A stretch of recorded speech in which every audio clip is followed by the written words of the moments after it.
Welcome home. We are WNST, AM 1570, Taos, Baltimore. We are Baltimore Positive. We're positively down here at beautiful Fadley's. We're at Lexington Market. It's all brought to you by the Maryland Lottery. You have these scratch-offs from Back to the Future. I hope we have some lucky.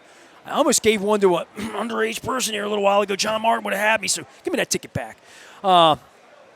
She looked 18. What do you want me to say? I handed her a ticket. She handed it back. She said, I'm not old enough. I'm like, well, if you think you're not old enough, you're not. Give it back to me. Luke Jones is here. You're old enough. So there, you can have one. We talked some baseball. We're going to get some football in here. Katie Pumphrey's going to be here talking about swimming in the Inner Harbor, which I'm not going to be doing, and I'll let her know that too. That was before the gas was spilled last week. What do you want to talk about with the Ravens this week? What did you learn in OTAs other than Lamar Jackson really likes money, except when it's involved with him coming and doing something? I mean, I'd say they wouldn't be as good. You know how many autographs he's going to have to sign to make $750,000? I think he's going to be fine with the new contract he's going to get at some point here in the next let's see. They need to do it by, next March because his cap number next year is $75 million. So. That's all. Yeah, but look, I mean, it's OTAs. I hate to be so flippant about it because – it just you have to go, or Chad won't give you a press pass. He took my press pass. Told me I didn't attend enough. It reflects what happens when you become grumpy and kind of not jaded. I'm not jaded about it, but I just know that it doesn't mean a whole lot. I mean, it's part of the overall process to get ready for the season. But I can go back and find you things I wrote this time of year 15 years ago. All right, well, who looked good? Give me some names. Come on, let's go. Names. Tell me somebody. Where's TJ Tampa? I'm just throwing. TJ Tampa's look good. I mean, he has. They lost the other kid. I'll right? tell you.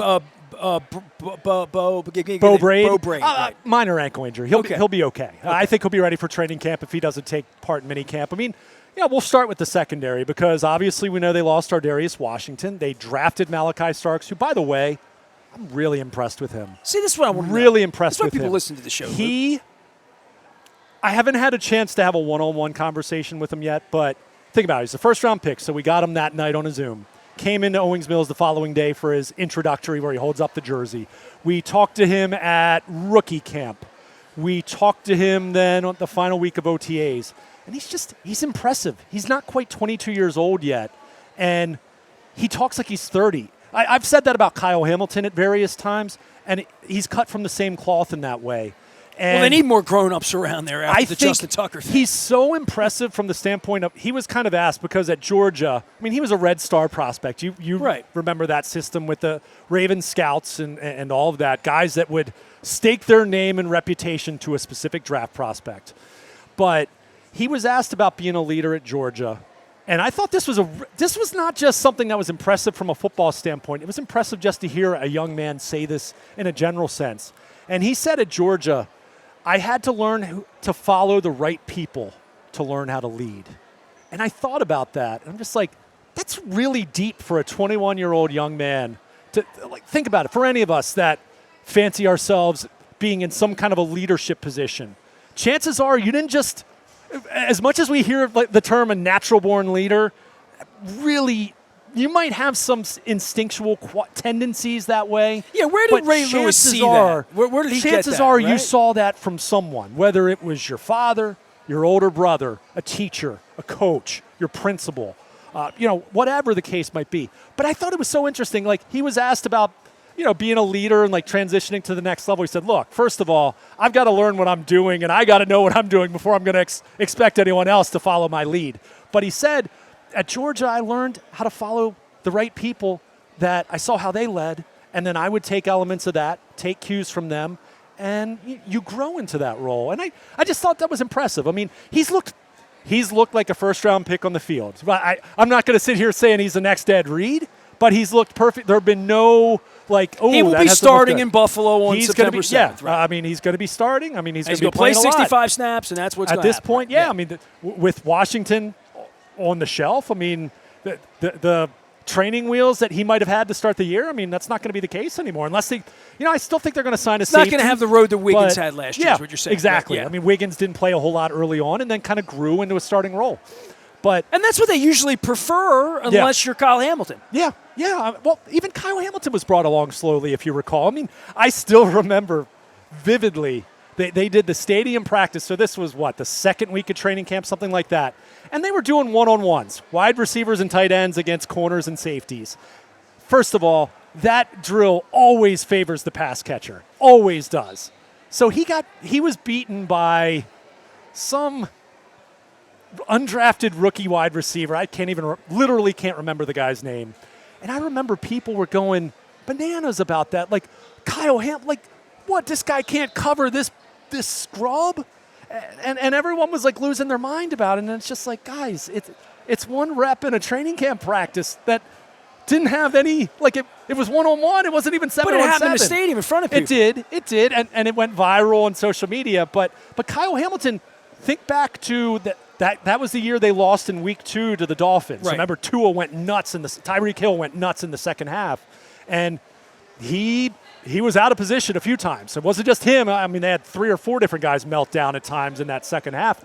But he struggled to the point where they kind of simplified things for him and made him a nickel.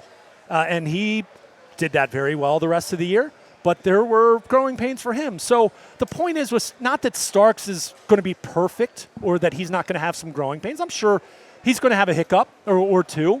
But I've just been impressed because there's only so much that happens on the field in the spring that really, really makes an impression. But hearing him speak and answer questions multiple times now and just how thoughtful he is, I'll say this much. Compared to some other first-round picks that they've had in the past where I don't want to pick on them, but I'm going to pick on them a little bit here. From the time Matt Elam was introduced, I was kind of like, this is their first-round pick? Rashad Perriman was a really nice kid, but never really exuded confidence in the way that a first-round wide receiver you want to have. I think Bateman had some confidence problems a couple years ago, Probably did. I think his health issues the first couple years. But this kid, I'm really impressed. And look, he's got to play on the field. Like, he's got to be able to do it on the field. But I'm also, full disclosure, I'm also thinking about this in terms of being a media guy and good quotes and go-to players that'll talk after tough losses and things like that. I'm already thinking, man, this guy I think could end up being that. And he was at Georgia. Obviously a high-profile program and national championships and playing in the playoffs and all that. So, but it's just impressive. It's, for all the talk of Mike Green and that situation and how that's going to play out, even though they're thrilled with what they see of him on the field, I mean, there's going to be question marks about that, at least for the next couple years until he shows, hey, those were isolated incidents, and he's going to stay out of trouble. As opposed to Antonio Brown, who can't stay out of trouble. Sure, right? sure. Yeah. I mean, it's part of it. But in the case of Malachi Starks, I've been impressed by that. I really haven't. You know me, man. I don't get too caught up in that. I think I don't get too caught up in the idea of, quote, winning a press conference. But him talking about leadership, he reminded me of a 31-year-old, not a 21-year-old. And I just thought that was cool to see. But the secondary in general, who is the third safety going to be now? Because you feel more like you're going to see that this week with mandatory. Yeah, well, Kyle Hamilton only took part in a couple OTAs. I mean, how much of that is related to he's a guy that's going to be getting a contract at some point? I mean, he's under contract this year and next year, so it's not. Well, like he and Linderbaum are going to cost him. But yeah, I mean, Hamilton, I think he's a unique case because I think the top of the market for safety right now is $21 million per year. If I were his agent, I'd be saying start at 22. No. I'd be starting at 25. And the reason why would be he's not just a safety. You play him at linebacker, you play him at slot corner. You blind him up at the edge. He's one of your best blitzers. Like, he's a hybrid player. And don't get me wrong, that's not to say that he's going to get $40 million a year. I'm not like trying to be like nuts.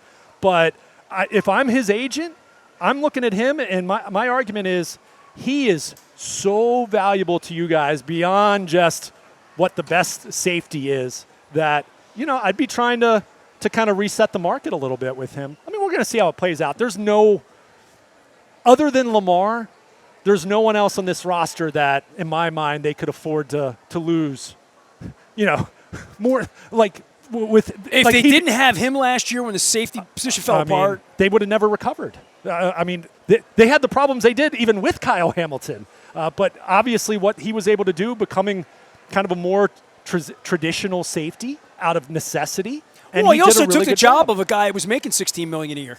He right? did. He did. And played it a whole lot better than that guy did. But you want to get back to the point where you can start moving him around again. So that's where I think this, not so much, we're not going to see answers at minicamp, and frankly, we're not going to see answers the first couple weeks of training camp. But we're going to see. You're going to see a full complement of bodies next week, though. I think the name to watch, you mentioned TJ Tampa, who's someone that's in the mix to be like the number 3 or number 4 corner at this point in time. The guy that, you mentioned Bo Braden, obviously he hurt his ankle this past week, a minor injury. I'm guessing we may not see him this coming week, but he should be okay for camp. But Sanusi Kane, who was late round safety that they drafted last year, played special teams, kind of had a body that looked a little more like a strong safety / linebacker. He slimmed down, and John Harbaugh kind of was over the top the other day, more so than, look, I call May and June the season of optimism. Everyone looks great. Everyone's improving. Everyone's taking the next step. Everyone's going to be better than they were the year before, and we know how that works. But it was a little more praise than usual talking about Sanusi Kane, who, like I said, I think he's in better shape as far as what the role might be for him that they're asking him to play. And I still think when it's all said and done, if you ask me to bet $1, yeah, they're going to sign a veteran safety to add to the mix. But of their internal options, I think Sanusi Kane is someone to at least keep an eye on. Corner, I'd be remiss because I don't know if we even mentioned it this past week, but, Green Bay, they let go of Jair Alexander. I saw that. So, of course, as is always the case, whenever a corner he's going to Raven. He's got to be a Raven. He's got to be a Raven. And he's the kind of guy that, if the Ravens have money, they throw around, and, they like good players here. I would say this. There is certainly, for the right price, he's a Louisville kid. He's got a relationship with Lamar Jackson. For the right price, sure. However, and I'm looking at his Pro Football Reference page right now, 2021, he played 4 games. 2022, played 16 games. 2023, 7 games. 2024, 7 games. Availability is paramount. So if he wants to sign a 1-year deal, that's, I don't know. Come in here, get yourself right, go make some money. A base value of $4 million with a max value that he can earn 8 or 9 or 10 with incentives and playing time and snaps and all that, then sure. But I suspect, and somebody's going to think he's going to play 16 there are some games. other teams out there that are going to view that differently. I mean, I kind of look at it, they signed Awuzie, who used to be a Bengals corner, was in Tennessee most recently. He's kind of cut from the same cloth, a guy who's played well but has had a lot of injuries. They signed him for, what was it, $1 million, $1.5 million, something like that, to kind of be the number 3 corner. And look, we'll see if he is. I mean, they've got Marlon and they have Nate Wiggins. Awuzie right now on paper is their number 3 corner. We'll see about TJ Tampa. You still have Jalen Armour-Davis. They drafted 2 corners, albeit in the 6th round.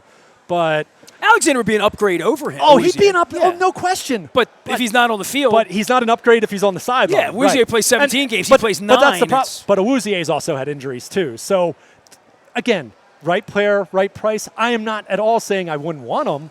But if you're telling me the price is $10 million to sign him, like base? No.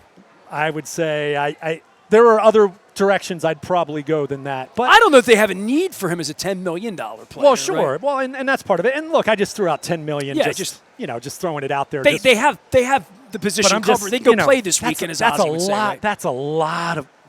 It's a lot of missed games over the last 4 years. I mean, he's only 28. I mean, he's not talking about a 33-year-old barely holding on, but availability is typically something that doesn't get better as you age. That's why Ronnie Stanley was such a pleasant surprise and a great development this past year. It's why I'm so worried about him this year. In a general sense, in a general sense, not in a cynical, doubting sense, but just in a, they don't get younger and and bigger and just everything that goes on with him. But he earned every nickel of that extension, and I'll give him every bit of credit for that. And I'll say this: I think he could have got more on the open market. I think he enough. I think he played ball with the Ravens enough that they gave some and he gave some, and they both wanted to get it done. That doesn't happen very often, but it does happen. It's sometimes. an amazing. He had his chance to get out, right? If he wanted to go play elsewhere, he wants to play with Lamar. He wants to play. I mean, you go and look, and I think part of it was also, and he wrote that he penned a piece, or at least had someone write it for him, whatever. But with the Players Tribune, and it was really thoughtful. I don't know if you had a chance to check it out, but he went into detail in terms of his what injury, happened in 21, how there was, I guess, all but one ligament he had torn with the original injury. And then when he came back the following year, doctors had told him, look, it's really tough for us to diagnose, with MRI and imaging and everything, just how much integrity that ligament has. We don't know. Or ligament or tendon, whatever it was. And what ended up happening was he tried to play on it, and we saw how the Oakland game, right? horrendous he looked in Vegas. And It turned out that, he had torn that, needed another surgery, all that. So he went through all of this, and it's one of those things that's made me kind of look back and say, this guy, and look, I'm not crying the blues for him. He got paid right before he got hurt. Thank goodness for his sake. Bad for the Ravens, good for him, right? He's rebounded and played on 2 playoff teams. But it's been right. It's been a good story. I don't think the story's gotten enough celebration. I get it. Played every snap last year. I mean, he just about every snap. Right, yeah. I mean, he played all 7. It's the first time in his career he's played every game.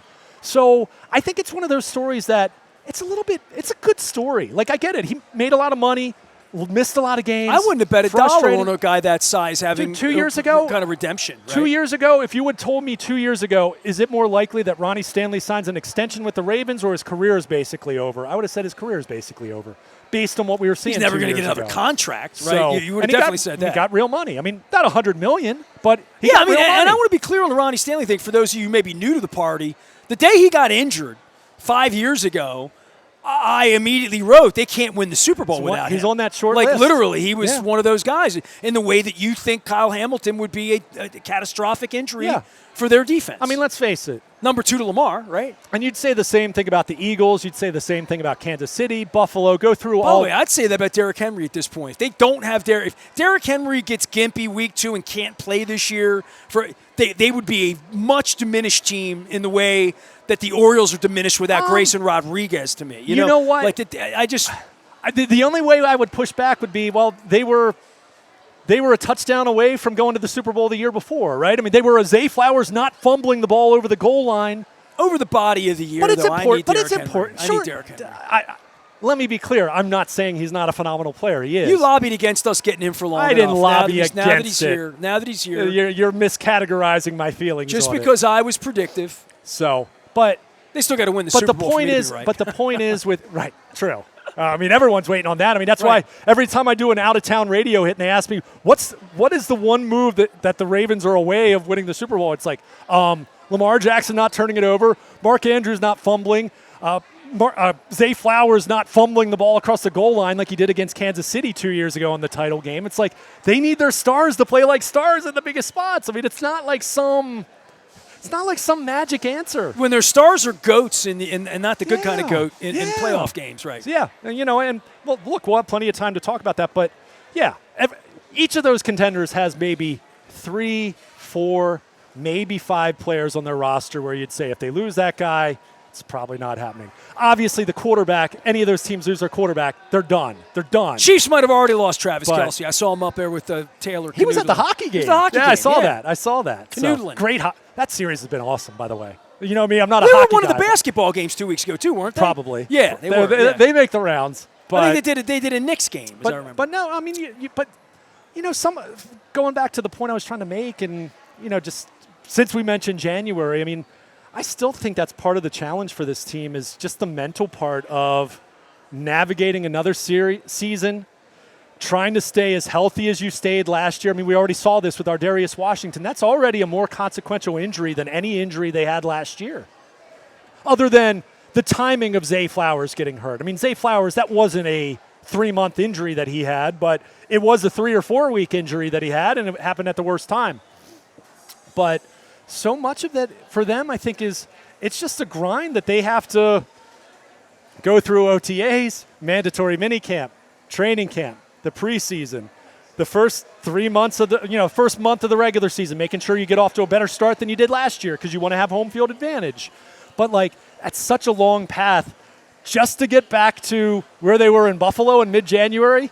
In the fourth quarter. And then all the same questions start, right? All the same doubts, all the same questions, all the same skepticism. And I think it's a challenge for them. It's a long, long road to get back to a championship game. It really is. And that's not I'm as high on them as I've been the last, anytime Lamar's been healthy the last 6 years, right? I mean, I'm as high on them as then. But they've got to break through. And it's not – I was even – I forget where I was – I did an out-of-town – maybe it was Buffalo. I don't know if it was Buffalo, but – they all run together. Yeah, they do. They do. And the question was kind of, is the Ravens' window closing, starting to close? And I said no, but I do think as these January misfortunes and failures and disappointment and heartbreak, that piles up, boy, that wears on you. I mean, I just think it wears on you. I mean, that's why, like... You said that in Buffalo? Sure. Oh, sure. Well, and if it was Buffalo, I made the... I made the comparison and say, hey, look, I don't need to tell you. Y'all know what I'm talking about. I said, unlike you guys, what you've gone through, at least the Ravens have won a couple times where, they can look back in their, the last 25 years.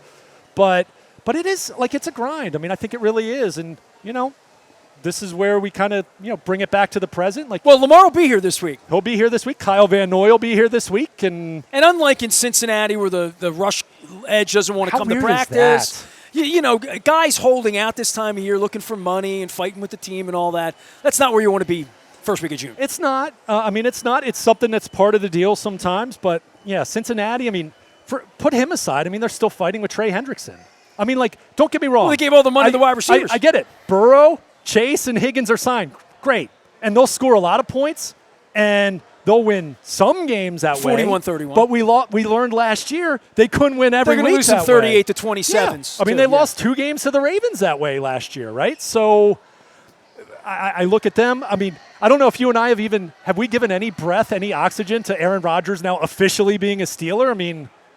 What's that going to look like? By the way, I made a mistake this week, and I'll break on this because you got to go to the ballpark. Sure. But the U.S. Open is in Oakmont this weekend, Father's Day weekend, or was if you're listening to this. I had Ed Miller from Classic 5 on, and I said to him, I go to Pittsburgh, I always see the Oakmont thing. I said, it's right there by Mr. Rogers' house. And he thought that was being funny, but I was thinking like Fred Rogers, Slippers, Mr. Rogers, Pittsburgh, like Squirrel Hill, Mr. One of my favorites. And then I'm like, no, he's like, well, they got the other Mr. Rogers now. And I'm like, I didn't think about that. Yeah. So there you go. Yeah. So, there's 2 Mr. Rogers in Pittsburgh. It's a fascinating division. Will he be I'll bet you a Fadley's crab cake right now. Will he be the quarterback when the Steelers show up here in week 12 or whatever week? We don't see the Steelers till like December. I would think so. Okay. You think he'll still be upright? I'm not saying it's going to be like that he's going to look like vintage Aaron Rodgers, but I think he'll if be he's okay. still upright, that means they'll probably be 7-4 or 5 by the time they get here. They'll be what they always are, right? They're 500-ish, 9-8. They always have one more win than you think they should have. Yes. It'll be interesting. There's a little bit of tension with T.J. Watt wanting a new deal, so even they're dealing with some of that. So the Ravens, we'll see. Until everyone's accounted for Tuesday and Wednesday, and I'm there taking attendance and tweeting it out and all that. And Lamar's not tweeting out somebody to perform fellatio from above and he wants to have a redone contract or something. If Lamar comes Tuesday and says, I'm not coming unless you redo me. Give me some more money. Give me some fresh money. I'd be surprised by that. Well, he's turned down $750,000. No, that's not $300 million like he's going to get on a new deal or more than that. So, he's what? You think the new deal is going to be they're going to give him 4 or 5 more years and tack on? They're going to tack on 3 more, yeah. 3 more. Yeah, but they'll announce it. It's fake. It's fake. Because they tear up the next 3 years, and then it'll be what's the signing bonus, what's the guarantee through the first year, second year payout, third year payout, all that. Because Dak Prescott's $60 million a year now in terms of AAV. Lamar will go to the front of the class, right? Yeah, so he'll be 61, as he should. 65. Him, Josh Allen, Patrick Mahomes. That top tier, it's cyclical. Whoever's up next becomes the highest paid, and then whoever's next in line becomes the highest paid after That's that. That's what Joe Flacco explained many years ago. All right, to the ballpark. Luke Jones is covering all things Oriole Park at Camden Yards. Also going to be out in Owings Mills all week long for minicamp, the real camp, the mandatory, which means you better come. So certainly in your case, you better be there next week. Be there. 2 days though, right? Just Tuesday, Wednesday? 2 days, yeah, just 2. Tuesday, Wednesday? Yeah. Wednesday, no, Tuesday, Wednesday, that's it. Yeah. Some years they've done 3. I know there have been a couple years where they've cut the final day off. Last year they did 3, but the last day, veterans weren't on the field. They didn't even practice in helmets. So. Oh, John, being nicey nice before the Yeah. vacation. Don't get arrested. Don't get in trouble. Don't let me see you in the Certainly news. don't want any of that. I am Nestor. We are WNST, AM 1570, Towson, Baltimore. We are giving away the Back to the Futures down here, the scratch-offs in the Maryland Lottery. It is the Maryland Crab Cake Tour. Katie Pumphrey's going to be here. Damie's going to be here. We're going to get ready for summertime. And then we're going to be doing the Maryland Crab Cake Tour at the Y in Randallstown on Tuesday. Why? Because I've been wanting to do that in the summertime, and it's at the pool. Back for more. We're at Fagley's. We are Baltimore Positive. Stay with us.